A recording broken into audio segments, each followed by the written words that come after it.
નમસ્કાર દર્શક મિત્રો, હું આપની સાથે ભગવતી વિશાવડિયા अब तक બુલેટિનમાં આપનું હાર્દિક સ્વાગત કરું છું। વિસ્તૃત સમાચારો જોતા પહેલા જોઈએ આજની મુખ્ય હેડલાઇન્સ।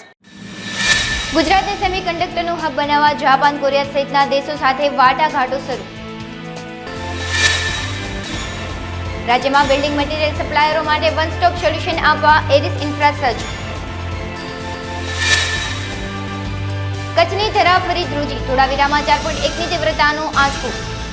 વિશ્વ માટે ચીપ ઉત્પાદક બનાવવાના ધ્યેય સાથે ગુજરાત સરકાર રાજ્યમાં સંભવિત રોકાણ માટે જાપાન, દક્ષિણ કોરિયા અને યુનાઇટેડ સ્ટેટ્સમાં ચીપ ઉત્પાદકો સાથે વાટાઘાટો કરી રહી છે। ગુજરાતે સેમિકન્ડક્ટર પ્લાન પર ફોકસકોન સાથે પણ વાટાઘાટો કરી છે અને US memory chip firm Micron Technology Inc રાજ્યમાં ચીપ એસેમ્બલી અને ટેસ્ટિંગ સુવિધા પણ બનાવી રહી છે। સેમિકન્ડક્ટર મેન્યુફેક્ચરિંગના વડા નરેન્દ્ર મોદીની વ્યાપાર પહેલનું મુખ્ય ઘટક છે, પરંતુ ચીપ ઉત્પાદન ઉદ્યોગોને 10 બિલિયનનું ઉત્તેજના પ્રદાન કરવાના પ્રારંભિક પ્રયાસોએ પડકારોનો સામનો કરવો પડી રહ્યો છે, જેમાં કેટલીક દરખાસ્તો વિલંબ અથવા રદનો સામનો કરી રહી છે। મુખ્યપ્રધાન ભૂપેન્દ્ર પટેલે રોઇટર્સ સાથેની મુલાકાતમાં જણાવ્યું હતું કે ગુજરાત મોદીનું ગૃહ રાજ્ય અને એક મહત્વપૂર્ણ ઔદ્યોગિક હબ ચીપ ઉત્પાદકો સાથે રોકાણની વાટાઘાટોમાં વ્યસ્ત છે। અમદાવાદ સ્થિત ડેવલપર જગસી શાહે ઇરિસ ઇન્ફ્રામાં નોંધપાત્ર હિસ્સો મેળવ્યો છે, જે એક ટેકનોલોજી પ્લેટફોર્મ છે જેનો હેતુ બિલ્ડિંગ અને બાંધકામ ઉદ્યોગોમાં પ્રાપ્તિમાં સંપૂર્ણ પરિવર્તન કરીને બાંધકામ પ્રક્રિયાઓને સરળ બનાવવાનો છે। ડીલનું કદ જાહેર કરવામાં આવ્યું નથી, જ્યારે પ્લેટફોર્મ જે હવે લગભગ 30 શહેરોમાં હાજરી ધરાવે છે તે વધુ વિસ્તરણની યોજના બનાવી રહ્યું છે। એરિસ ઇન્ફ્રા મોટી સંખ્યામાં સપ્લાયર્સ તરફથી ડેવલપર્સને કિંમતના અવતરણ પ્રદાન કરે છે, જેઓ સામાન્ય રીતે મર્યાદિત સંખ્યામાં સપ્લાયર્સ પાસેથી ભાગ અવતરણ મેળવે છે।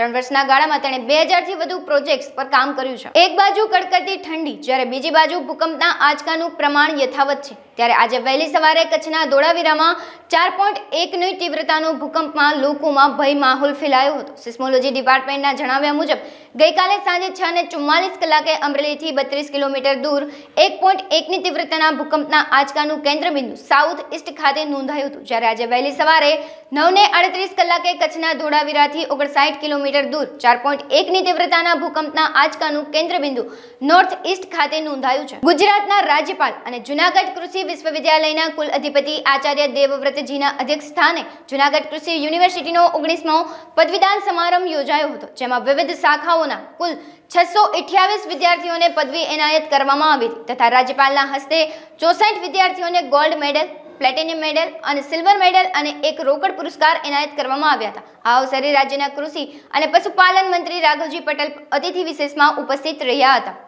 अगले दिन मेरे को सूचना मिली दोपहर तक एक फीट पानी जो मेरे खेत का था वो इन हड़सियों ने जो करोड़ों छिद्र बना रखे थे, सारा पानी छिद्रों से जाकर धरती माता के पेट में चला गया।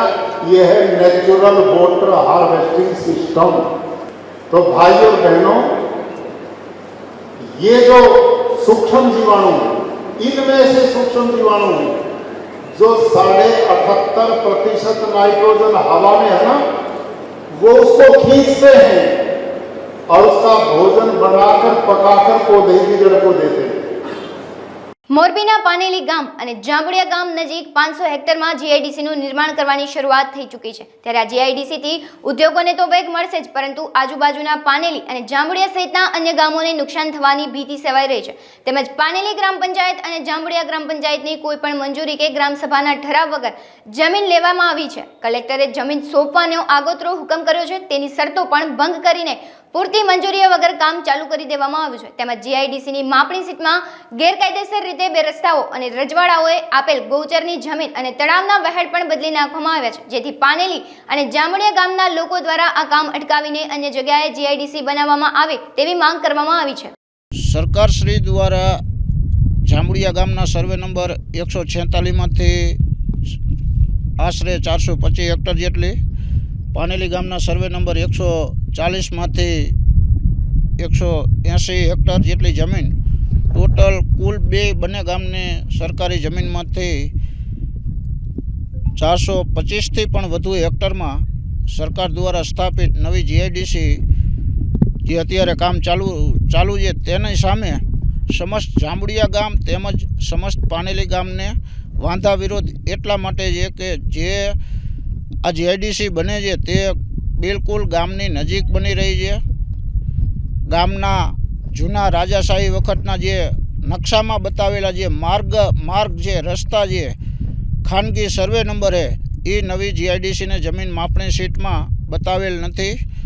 એટલા માટે આજુબાજુના જે લગત જીઆઈડીસીને લગત ફરતી બાજુ જે ખેતીના જે સર્વે નંબર છે તે ખેતીને પણ આ જીઆઈડીસી ચાલુ થવાથી વ્યાપક પ્રમાણમાં બહુ જ મોટું નુકસાન થવાનો ભય રહેલ છે. તેના માટે પાનેલી ગામ અને જાંબુડિયા ગામને બંનેને વાંધા વિરોધ છે. બંને ગામ સાથે મળીને અમે રાજકોટ જીઆઈડીસી પ્રાદેશિક ઓફિસે પણ અમે લેખિતમાં રજૂઆત કરી છે. મોરબી જિલ્લા કલેક્ટર સાહેબને પણ લેખિતમાં રજૂઆત કરી છે.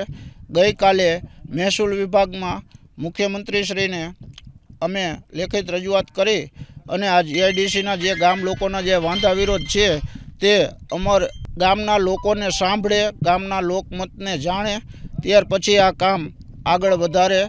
ગામને, પાનેલી ગામને અને જાંબુડિયા ગામની એટલી જ માગણી છે કે આ જીઆઈડીસીથી પ્રદૂષણ વધશે, અંદરથી જે જમીનના જે ભૂતળ સારા છે તે પણ આ કેમિકલના પ્લાન્ટ આવી અને ભૂગર્ભ તળ પણ ખરાબ થશે. આવી દહેશત પાનેલી ગામના, જાંબુડિયા ગામના ખેડૂતોને અને માલ ઢોર તમામ લોકોના હિતમાં આ નિર્ણય અમે લીધો છે. આગામી સમયમાં અમે રાજ્ય સરકારમાં રજૂઆત કરી છે, પણ અમને ભરોસો વિશ્વાસ છે કે રાજ્ય સરકાર બંને ગામની આશરે 15,000 થી 20,000ની વસ્તી છે તેને ધ્યાનમાં રાખી અને અમારી માગણી સ્વીકારશે. તેમ છતાં પણ ન સ્વીકારે તો બંને ગામના લોકો સાથે મળી અને પ્રાથમિક રીતે આમ તો બધું નક્કી કર્યું છે કે કદાચ આપણી રાજ્ય સરકાર મંજૂરી ન માગણી જે છે એ ન સાંભળે અથવા તો અનાદર કરે તો પછી જે કાંઈ પણ સંવિધાન મુજબ, કાયદા કાનૂન મુજબ હાઈકોર્ટમાં અમે આના ઉપર, આ કામ ઉપર સ્ટે લેવા માગણી કરી છે. અને હું તો પણ ઉદ્યોગપતિને પણ વિનંતી કરું છું કે જાહેર રસ્તા ઉપર, ખાનગી સર્વે નંબર ઉપર જે લેઆઉટ પ્લાન બનાવ્યો છે, નવી માપણી કરીને બધું ગાયબ કર્યું છે, તો તેમાં પણ આપ પ્લોટ ખરીદતા નહીં. ભવિષ્યમાં કાયદાકીય પ્રશ્ન ઊભો રહેવાનો જ છે, થશે જ. માટે આપ સૌને પણ મારી વિનંતી છે કે અમારી લાગણી સાથે આપ સૌ જોડાઓ. અમારો જીઆઈડીસી સામે બિલકુલ વાંધો વિરોધ નથી. અમે વિકાસની સાથે જ, વિકાસની સાથે જ, પણ જે ગામની જે માગણી છે, જે લોકોની જે માગણી છે તેઓ સાથે જેમ અમે પંચાયત રહી છે એવી સરકારને પણ અમારી માગણી સ્વીકારવી પડે અને સાંભળવી પડે. જાંબુડિયા અને પાનેલી ગામ survey number 146, Paneli survey number 140, તેની ખરાબાની જમીન ઉપર આ ગેરકાયદેસર જીઆઈડીસી બનાવવામાં આવે છે, જેમાં વર્ષોથી માલઢોર ચરતા હતા. અને જીઆઈડીસી બનાવવામાં એ લોકોએ નથી ગામજનોને પૂછ્યું, નથી ગામ પંચાયતની માંગણીને આપી અને એમના ગેરકાયદેસર આ બધું કરે છે. એમાં અમુક શરતોનું ઉલ્લંઘન કરીને આ કામ આગળ વધારે છે, એ અટકાવવા અમારી વિનંતી છે. આગામી ધોરણે અમે કોર્ટમાં જઈશું અને અમે રજૂઆત કરશું ત્યાં પણ કે આ કામ આગળ ન વધે. એનો વિરોધ અમારો એ છે કે આ રાજાશાહી વખતને અમને ગામ ચરિયાણ ઢોરા માટે આપેલું હતું, તે અમારા ઢોરા અહીંયા ચરતા હતા. આજ દી લગી ઢોરા અમારે અહીંયા જ ચરે છે. અત્યારે આ જીઆઈડીસીમાં બનવા લાયક બની રહી છે, એ અમારો વિરોધ છે. બાકી આજુબાજુમાં ક્યાંય હવે ચરિયાણ રહ્યું નથી. આજુમાં ઔદ્યોગિક કારખાના એટલા બધા બની ગયા છે કે ચરિયાણ અમારા માટે આ એક જ છે. અમારો વિરોધ આ એ છે કે જીઆઈડીસી આગી જાય. એમ કે જીઆઈડીસી બંને એમાં વિરોધ થાય ને. અમારા ગાળ માલઢોર ચરાવવા ક્યાં જવું?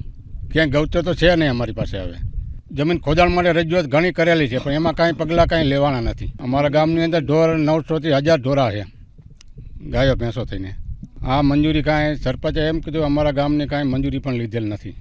અમારી માંગણી સરકાર પાસે એ છે કે આ ગૌચર અમને ખુલ્લો દે, જેથી કે અમારે કરીને અમારા માલઢોર નિભાવવા માટે. પાંડેલીથી આપણે જાંબુડીએ રોડ જાય, એ રોડનો નકશો છે નહીં. અને આપણે ઘૂંટુથી પાંડેલી આવે એ નકશામાં રોડ બતાવતો નથી. અને પાંડેલીનું તળાવ આપણે રહ્યું એમાં આપણે પાણીના હોંકરા જે રહ્યા એ બધા બંધ કરી નાખ્યા છે. તો અમારે આ બધા માલઢોર ક્યાં પાણી પીવા જાય? જાંબુડિયા, પાંડેલી, ઘૂંટું, લખધીરપુર એ બધાના માલઢોર ક્યાં પાણી પીવા જાય? કારકાનગર. એટલે આટલી અમારી વિનંતી કે અમને અમારી જમીન માલઢોર હાટું પાછી દેવરાઈ લ્યો. જામુડિયામાં 146 સર્વે નંબરમાં આવતું આ ગૌચર રાજાશાહી વખતથી આપેલું હતું. એ હવે આ જીએલડીસી વાળાએ કબજો કરી અને જીએલડીસી બનાવવા માંગે છે. તો અમારે આ બધો અમારા ગામમાં 900 થી 1000 માલ પશુધન ભેંસો ગાયો હવે અમારા ગૌચર રહી નથી. અમારે હવે આ માલઢોર ક્યાં ઊભો રાખવો? તો આ સરકારને આ પગલાં લેવા પડે. અમે સરકારને રજૂઆત કરી એટલે આ બધું જીએલડીસી થોડીક આગી જાય એ અમારી ગામની માંગણી છે. જો આ માંગણી સ્વીકારવામાં નહીં આવે તો અમે કોર્ટ લગી પણ જવા તૈયાર છે. પાનેલી અને જાંબુડિયાના વિવિધ ગ્રામજનોની સહીવાળી એક એપ્લિકેશન અમોને મળેલી છે કે જે એમને સેક્શન અધિકારીને ઉદ્દેશીને કરી છે અને એમાં એમણે જે ત્યાં જીઆઈડીસી છે એમાં કેટલીક શરતભંગ બાબતે કે એનો ઉલ્લેખ કરેલો છે અને જે ગામજનોની પણ એમાં ઘણા બધા લોકોની સાઇન છે.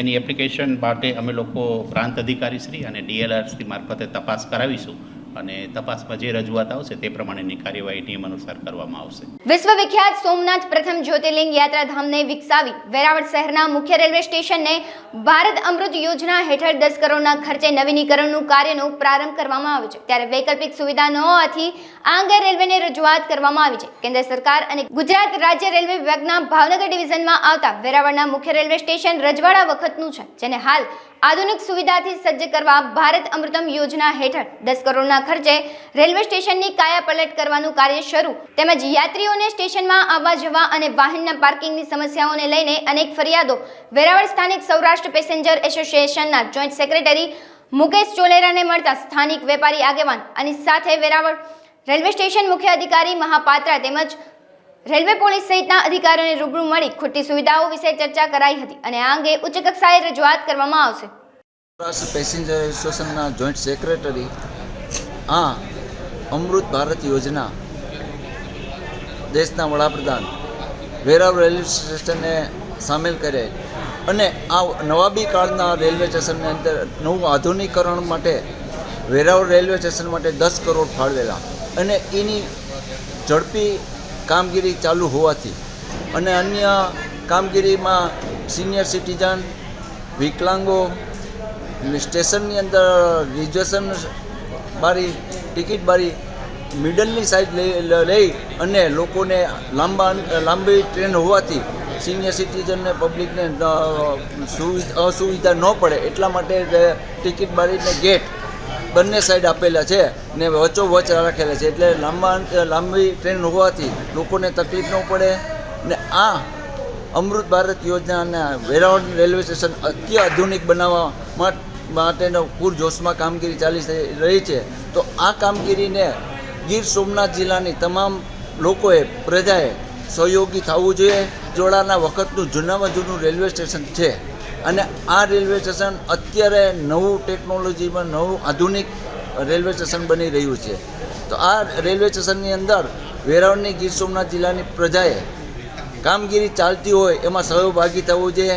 વેરાવળ રેલવે સ્ટેશનના વહીવટી તંત્રએ લોકોને પબ્લિકને યાત્રાળુઓ પેસેન્જરોને સાચી માહિતી આપી ટ્રાફિક માટેની સમસ્યા માટે દૂર કરવું જોઈએ અને ટ્રાફિક માટે ઘણા પ્રોબ્લેમ હોય તો લોકોને સાચું માર્ગદર્શન આપી ને સાચી ગાઈડલાઈન આપે એવી મારી વેરાવળ રેલવે સ્ટેશનને અધિકારીને મારી નર્મ વિનંતી ને મારી અપીલ છે. લોકોને આ સૂચના વારંવાર એકબીજાને ફોલોઅપ કરે એવી મારી જય સોમનાથ જય જલારામ. મોરબી તાલુકા પોલીસ ટીમ નાઇટ રાઉન્ડ પેટ્રોલિંગમાં હતી તે દરમિયાન મોરબી માળિયા હાઈવે લક્ષ્મીનગર ગામ પાસે શંકાસ્પદ કાર નીકળતા તેનો ફિલ્મી ડબે પીછો કરી લક્ષ્મીનગર ગામની સીમમાં અન્નપૂર્ણા હોટેલ નજીક કાર ઊભી રખવતા કારમાં સવાર માણસો ભાગદોડ કરવા માંડ્યા હતા. ગેંગના 3 સાગરીતોને દબોચી લેવામાં આવ્યા હતા અને આ સાથે કારની તપાસ લેતા કારમાંથી ચોરી ધાડ પાડવામાં ઉપયોગ લેવામાં આવતું લોખંડનું કટર, લોખંડની ગણેશીઓ, 2 મોટા ડિસ્મિસ, માથામાં પહેરવાની ટોર્ચ સહિતના સાધન સામગ્રીઓ સહિતની મુદ્દામાલ કબજે કર્યો હતો. આ અંગે ડીવાયએસપી પીએ ઝાલાએ પ્રેસ કોન્ફરન્સ યોજી માહિતી આપી. જેથી ચોરીના બનતા બનાવો અટકાવવા માટે તેમજ અગાઉ દાખલ થયેલ અનેક ગુનાઓ શોધી કાઢવા માટે ઉપરી અધિકારીશ્રીઓ તરફથી આપવામાં આવેલ સૂચના અન્વયે મોરબી જિલ્લા પોલીસ દ્વારા રાત્રિ પેટ્રોલિંગ સઘન કરવામાં આવેલ હતું. જે અન્વયે મોરબી તાલુકા પોલીસ દ્વારા એક સરાહનીય કામગીરી કરવામાં આવે છે, જેમાં મોરબી તાલુકાના લક્ષ્મીનગર ગામની સીમમાં અન્નપૂર્ણા હોટલ નજીક સાંઈકાંઠા પાસે એક તવેરા ગાડીમાં 7 થી 8 ઈસમો શંકાસ્પદ હાલતમાં જણાઈ આવતા મોરબી તાલુકા પોલીસે નાકાબંધી ઘેરો કરી અને તે લોકોને પકડવા જતા કુલ 3 ઈસમો પકડાઈ ગયા છે. જે 3 ઈસમોના નામ કૈલાસસિંહ, પારસિંહ ભુરિયા, પ્યારસિંહ ઉર્ફે ભગત તથા જયદીપ રણુભાઈ બામણિયા ઘરે બજાર અલીરાજપુર મધ્યપ્રદેશના પકડાઈ ગયેલ છે, તેમજ અન્ય 4 ઇસમો નાસી જવામાં સફળ થયેલ છે. આ જે તવેરા ગાડીથી ચેક કરતા ગાડીમાંથી નાનું મોટું કટર, લોખંડનો સળિયો, ગણેશિયો, બેડ, મોટા ડિસ્મિસ વગેરે મળી કુલ રૂપિયા 1,10,000 મુદ્દામાં કબજે કરવામાં આવેલ છે. તેમજ આ ઇસમો વિરુદ્ધ ગેંગ કેસ દાખલ કરી તપાસ તજવીજ હાથ ધરતા આ ઇસમોએ મોરબી તાલુકાના ધરમપુર ગામે એક સ્કૂલમાં રૂપિયા 85,000ની ગરફોડ ચોરી કરેલ હોવાની કબૂલાત આપેલ છે. જે ગરફોડ ચોરીનો ગુનો શોધી એમની પાસેથી રૂપિયા 17,500 મુદ્દામાં રિકવર કરવામાં આવે છે. હાલમાં આરોપીઓ રિમાન્ડ ઉપર છે, જે રિમાન્ડ દરમિયાન ઘણા બધા ગુનાઓ શોધી શકવાની શક્યતા જણાઈ રહ્યા છે. જૂનાગઢથી પાલીતાણા જતો છરીપાલક સંઘ બગસરા પહોંચ્યો હતો. દર વર્ષની માફક આ વર્ષે બીજા રાજ્યમાંથી આવેલ વણિક સમાજના પરિવારે માનતા પૂરી કરવા જૂનાગઢથી પાલીતાણા ખુલ્લા પગે ચાલીને જાય છે. આ પદયાત્રામાં 600થી વધુ લોકો જોડાયા હતા અને આ ઉપરાંત આ સંઘમાં સાધુ સાધ્વીઓ પણ જોડાયા હતા. બગસરા અમરેલી રોડ બાયપાસ પાસે આ સંઘે વિશ્રામ લીધો હતો, જેમાં બગસરા વણિક સમાજના પ્રમુખ ચંદુભાઈ રૂપડા સમાજના ટ્રસ્ટીઓ દ્વારા આ સંઘપતિનું સન્માન કરવામાં આવ્યું હતું. हमारी खूब दिनों की इच्छा अभी पूरी होने जा रही है. ये हमारा श्रीपाली संघ रामा जालोर डिस्ट्रिक्ट से रवाना हुआ है. अभी गिरनार से पालितना तक श्रीपाली संघ है.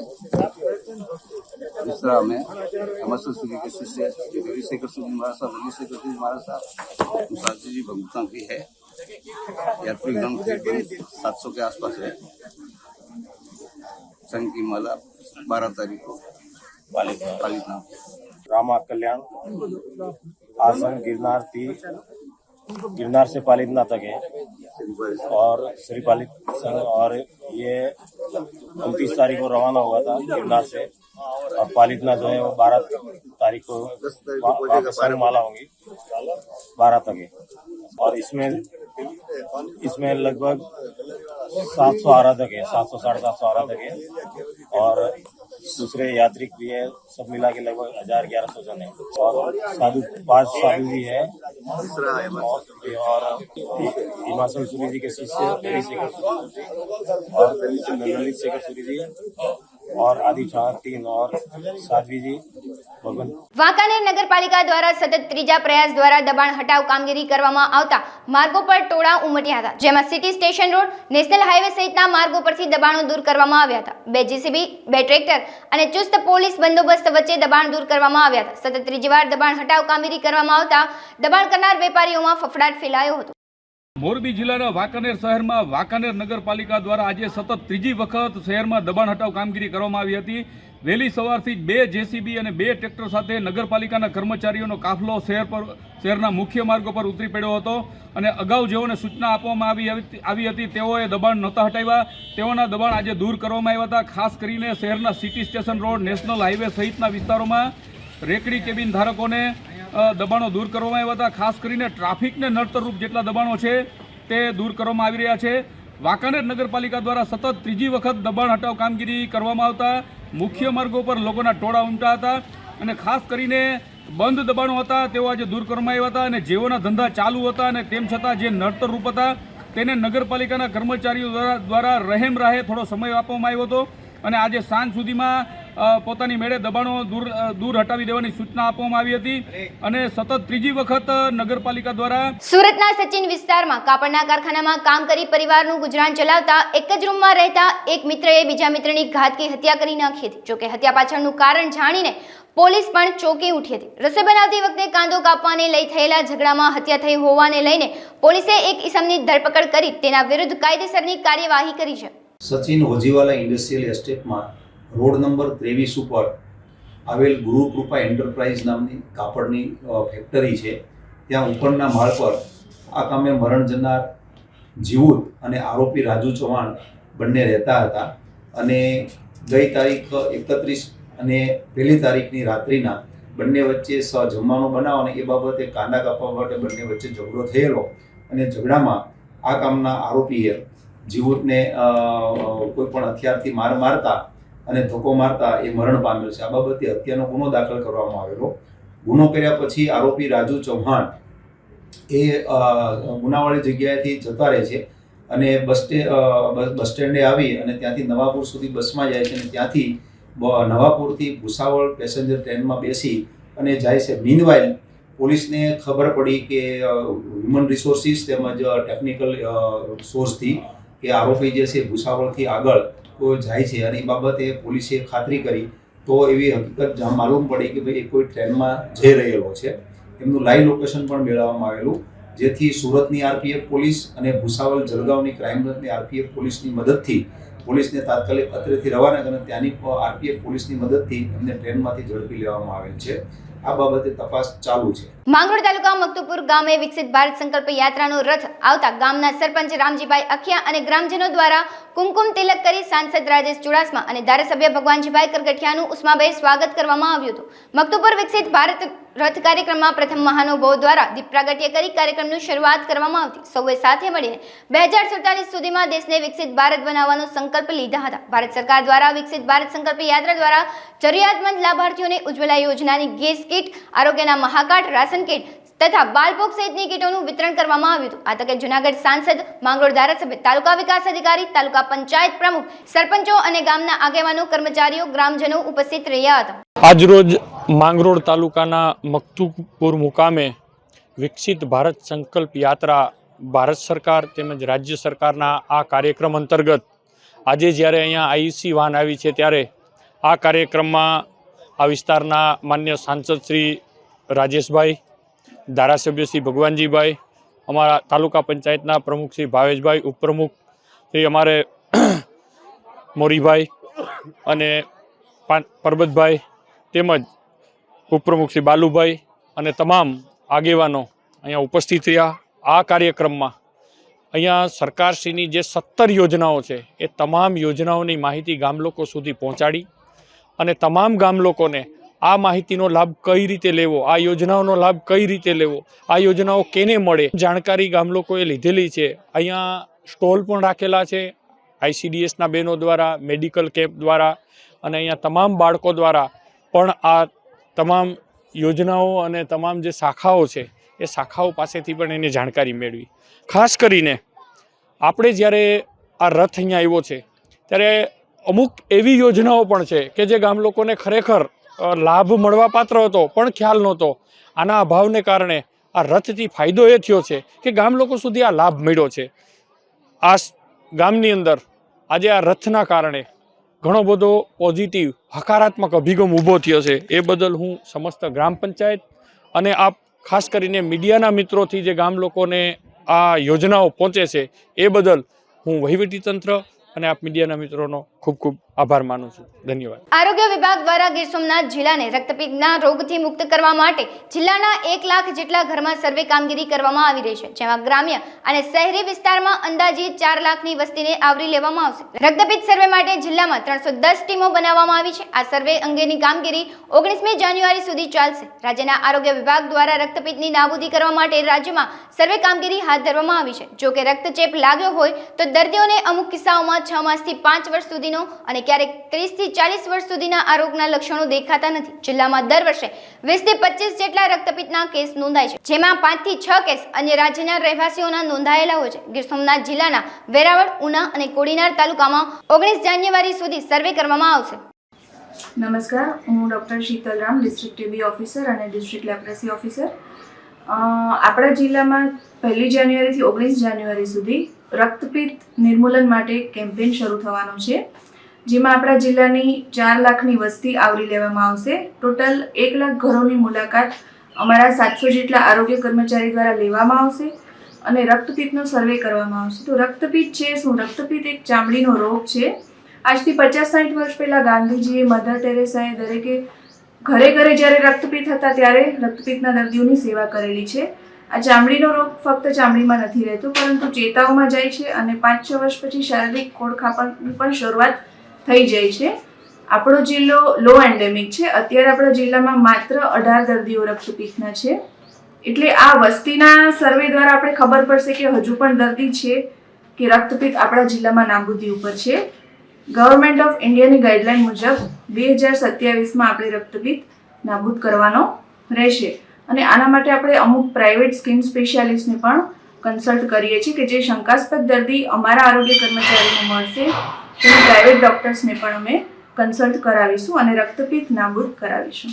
Thank you. સંતરામપુરમાં સત્યપ્રકાશ સોસાયટીનો રસ્તો જર્જરિત હાલતમાં જોવા મળી રહ્યો છે, ત્યારે સોસાયટી પાસે યુનિયન બેંક આવેલી છે, જ્યાં મોટી સંખ્યામાં બેંકના કામકાજ માટે આવતા લોકો રસ્તાનો સૌથી વધારે ઉપયોગ કરે છે. આ સમસ્યા અંગે સ્થાનિકોએ વારંવાર રજૂઆત કરવા છતાં કોઈ કાર્યવાહી કરવામાં આવી નથી. જ્યારે બીજી બાજુ આ રસ્તામાં વાપરેલ લોખંડના સળિયા બહાર નીકળી જતા અવરજવર કરતા લોકોને વાગી જાય છે. ત્યાંના સ્થાનિક લોકોએ રસ્તા ઉપરના સળિયાઓ જાતે જ તોડીને સાઇડ પર મૂક્યા છે.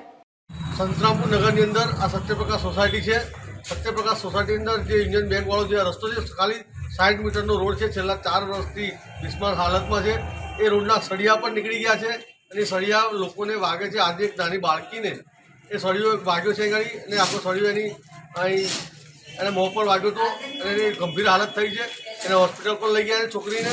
પણ આ નગરપાલિકાનું તંત્ર, ઘોર તંત્ર ભ્રષ્ટાચાર કરીને રોડ બનાવે છે અને કોન્ટ્રાક્ટર પણ માથા ભારે હોવાથી આ રોડનું કામ કરતો નથી. રાજકીય કિન્નાખોરી રાખી અને આ રોડનું કામ કરતા નથી. અને ખાનગી ચેનલનો પત્રકાર એ જ કોન્ટ્રાક્ટર છે, જેથી આ રોડનું કામ થતું નથી અને રાજકીય કિન્નાખોરીથી આ રોડ બનાવતા નથી. તો તંત્રને અપીલ છે કે તાત્કાલિક ધોરણે રોડ બનાવે અને આ લોકોને જે હળિયા વાગે છે, જે એની તકલીફ દૂર કરે અમારી.